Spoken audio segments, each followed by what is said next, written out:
Hello friends, nursing class में आपका स्वागत है। फ्रेंड्स, आप देख सकते हैं बिहार लोक सेवा आयोग की तरफ से वैकेंसी जारी की गई है एकीकृत 70वीं प्रारंभिक प्रतियोगी परीक्षा बीपीएससी के लिए। और यहाँ पर है सामान्य प्रशासन विभाग बिहार सरकार के द्वारा विभिन्न विभागों से अलग अलग सेवाओं संवर्गों के लिए प्राप्त रिक्तियों के आलोक में अधियाचना भेजी गई है और अधियाचना अनुसार 70वीं संयुक्त प्रतियोगी परीक्षा एवं अन्य के माध्यम से नियुक्ति करने हेतु प्राप्त पद हैं और सेवा निम्नांकित सारणी 1 और सारणी 2 में दर्शाई गई है। तो सारणी 1 को हम यहाँ पर देख लेते हैं। यहाँ पर दिया है विभाग, ठीक है, पद का नाम दिया है, वेतन दिया है, आरक्षण कोटिवार रिक्तियाँ दिया है, कुल पद कितने हैं और यहाँ पर न्यूनतम उम्र कितनी है और यहाँ पर स्वतंत्रता सेनानियों के लिए और यहाँ पर दिव्यांगजन के लिए दिया है। ठीक है, तो यहाँ पर हम देख लेते हैं कि फर्स्ट में क्या दिया है। फर्स्ट पद है अनुमंडल पदाधिकारी वरीय उप समाहर्ता के लिए है, बिहार प्रशासनिक सेवा में इसकी भर्ती होगी। लेवल 9 का इसमें वेतन प्राप्त होगा और यहाँ पर ऊपर जो दिया है यह पुरुषों के लिए है और नीचे जो दिया है कॉलम यह महिलाओं की सीट के लिए है। ठीक है, तो यहाँ पर आप देख सकते हैं कि पुरुषों के लिए 200 पद हैं, महिलाओं के लिए 67 पद हैं और इसमें आयु की न्यूनतम सीमा है 22 वर्ष। आयु की न्यूनतम सीमा कितनी है? 22 वर्ष है। उसी प्रकार से सेकंड देख लेते हैं। पुलिस उपाधीक्षक के लिए भर्ती है, बिहार पुलिस सेवा गृह विभाग में भर्ती होगी। लेवल 9 का इसमें वेतन प्राप्त होगा। पुरुषों के लिए 136 पद हैं, महिलाओं के लिए 43 है। 20 वर्ष है न्यूनतम आयु सीमा। और नेक्स्ट देखते हैं, जिला समादेष्टा के लिए है, बिहार गृह रक्षा वाहिनी सेवा गृह विभाग में इसकी भर्ती होगी। लेवल 9 का ही वेतन प्राप्त होगा। पुरुषों के लिए 12 सीटें हैं, महिलाओं के लिए 2 हैं। 20 वर्ष न्यूनतम आयु सीमा है। और काराधीक्षक के लिए है, बिहार कारा सेवा गृह विभाग के लिए, तो यहाँ पर है लेवल 9 का वेतन प्राप्त होगा। पुरुषों के लिए 3 सीटें हैं, महिलाओं के लिए कोई सीट नहीं है। 20 वर्ष इसकी न्यूनतम आयु सीमा होगी। उसी प्रकार से राज्य कर सहायक आयुक्त बिहार वित्त सेवा वाणिज्य कर विभाग में इसकी भर्ती होगी। लेवल 9 का ही वेतन प्राप्त होगा।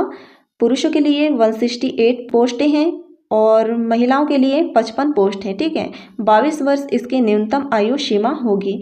तो इस प्रकार से आप देख सकते हैं बहुत सारे इसमें पोस्टें हैं।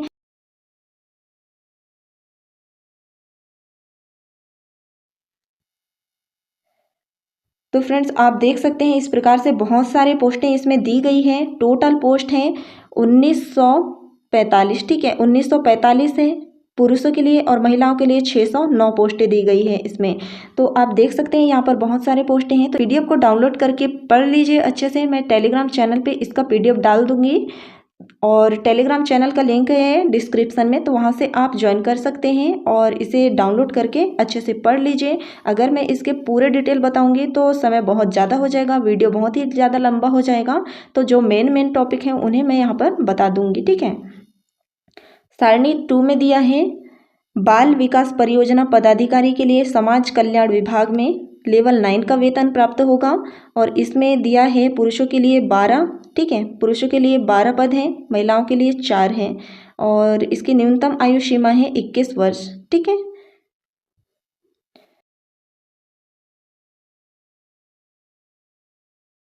यहाँ पर देख सकते हैं शैक्षणिक योग्यता। तो यहाँ पर है प्रारंभिक परीक्षा के लिए मान्यता प्राप्त विश्वविद्यालय से स्नातक अथवा समतुल्य परीक्षा में उत्तीर्ण होना चाहिए और बाल विकास परियोजना अधिकारी के लिए किसी मान्यता प्राप्त विश्वविद्यालय से स्नातक डिग्री होनी चाहिए और वैकल्पिक विषय गृह विज्ञान, मनोविज्ञान, समाजशास्त्र, श्रम एवं समाज कल्याण, इनमें से किसी एक विषय का चयन करना अनिवार्य होगा। ठीक है, तो उसी प्रकार से यहाँ पर ऑनलाइन आवेदन भरते समय आवेदक को शैक्षणिक योग्यता के कॉलम में स्नातक या समतुल्य उत्तीर्णता संबंधी पूर्व सूचना देना अनिवार्य है और विशेष शैक्षिक योग्यता एवं विशेष वैकल्पिक विषय वाले पद के लिए अभ्यर्थी को ऑनलाइन आवेदन करते समय पद का चयन करना अनिवार्य होगा, अन्यथा उस पद के लिए उनकी दावेदारी मान्य नहीं होगी। तो यह अच्छे से भर लीजिए।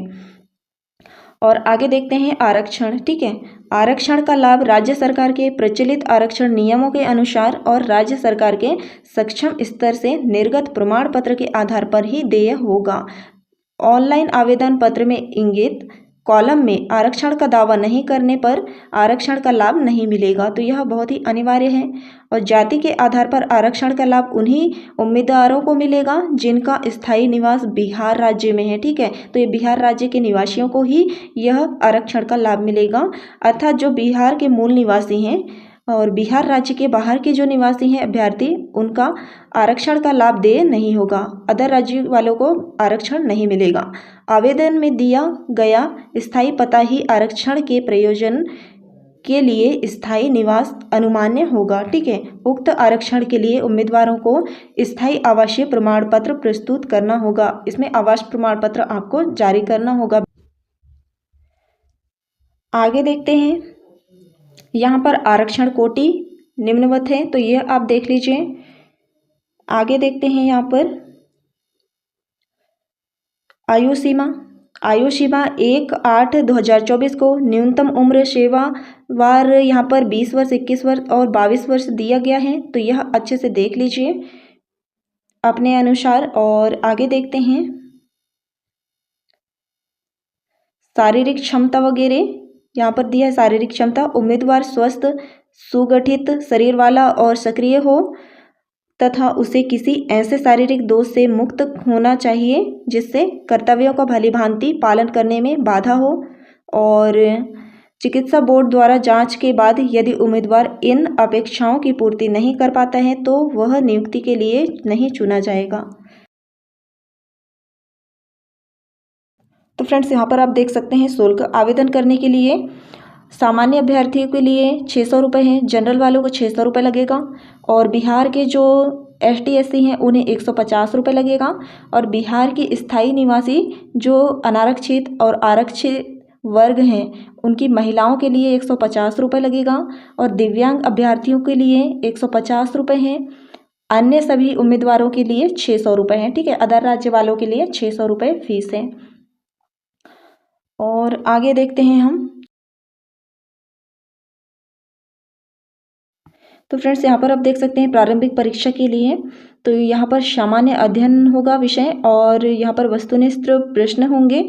2 घंटे की परीक्षा होगी और कुल अंक होंगे 150 नंबर के। और यहाँ पर आप देख सकते हैं कि बहुविकल्पीय उत्तरों में से प्रश्नवार किसी एक उत्तर का चयन अपेक्षित होगा। ठीक है, किसी एक का आप चयन कर सकते हैं। और यहाँ पर दिया है कि नकारात्मक अंकन किया जाएगा 1/3 का। और उसी प्रकार से प्रारंभिक परीक्षा महज जांच परीक्षा होगी जिसके आधार पर मुख्य परीक्षा हेतु उम्मीदवारों का चयन किया जाएगा। और मुख्य परीक्षा के लिए चुने जाने वाले उम्मीदवारों की जो संख्या होगी वह 10 गुना होगी। और यहाँ पर कोटिवार सामान्य कट ऑफ अंक जारी किए जाएंगे। ठीक है, और आगे देख लेते हैं। फ्रेंड्स, यहाँ पर आप देख सकते हैं मुख्य परीक्षा के लिए है लिखित परीक्षा होगी। और इसमें जो विषय हैं सामान्य हिंदी है, 100 नंबर का होगा। सामान्य अध्ययन का प्रथम प्रश्न पत्र यह होगा 300 अंक का। और सामान्य अध्ययन का द्वितीय प्रश्न पत्र होगा यह 300 अंक का। और निबंध पूछा जाएगा 300 अंक का। ठीक है, और यहाँ पर वैकल्पिक विषय दिया गया है और विषय कोड दिए गए हैं, तो ये अपने अनुसार आप चयन करके भर सकते हैं। आगे देखते हैं, उसी प्रकार से बाल विकास परियोजना अधिकारी के लिए यहाँ पर सामान्य अध्ययन है विषय। सामान्य अध्ययन के 100 अंक होंगे। और सामान्य अध्ययन प्रश्न पत्र प्रथम का 300 अंक का होगा यह। और सामान्य अध्ययन द्वितीय प्रश्न पत्र 300 अंक का होगा। तो यहाँ पर आप देख सकते हैं वैकल्पिक विषय हैं और यहाँ पर कोड है इनके, तो ये अपने अनुसार चूज करके भर सकते हैं आप। आगे देख लेते हैं, यहाँ पर दिया गया है मेधा सूची। ठीक है, 70वीं संयुक्त मुख्य परीक्षा के 900 अंक। ठीक है, और सामान्य अध्ययन प्रथम प्रश्न पत्र 300 अंक, ये उसी प्रकार से जो ऊपर दिया गया है। तो ये सब आप डाउनलोड करके पढ़ लीजिए अच्छे से। तो यहाँ पर आप देख सकते हैं ऑनलाइन आवेदन करने की जो तिथि है, तो ऑनलाइन आवेदन करने की जो प्रारंभिक तिथि है 28 सितंबर 2024 से आप अप्लाई कर सकते हैं। और अंतिम तिथि है 18 अक्टूबर 2024 तक आप फॉर्म को फिल कर सकते हैं। ठीक है, और आगे देखते हैं।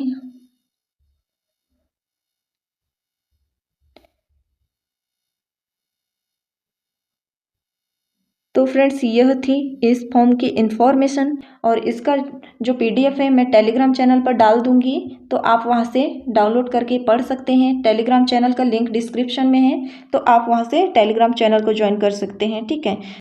तो फ्रेंड्स मिलते हैं नेक्स्ट वीडियो पे ऐसे ही किसी फॉर्म की इन्फॉर्मेशन लेके, तब तक के लिए धन्यवाद।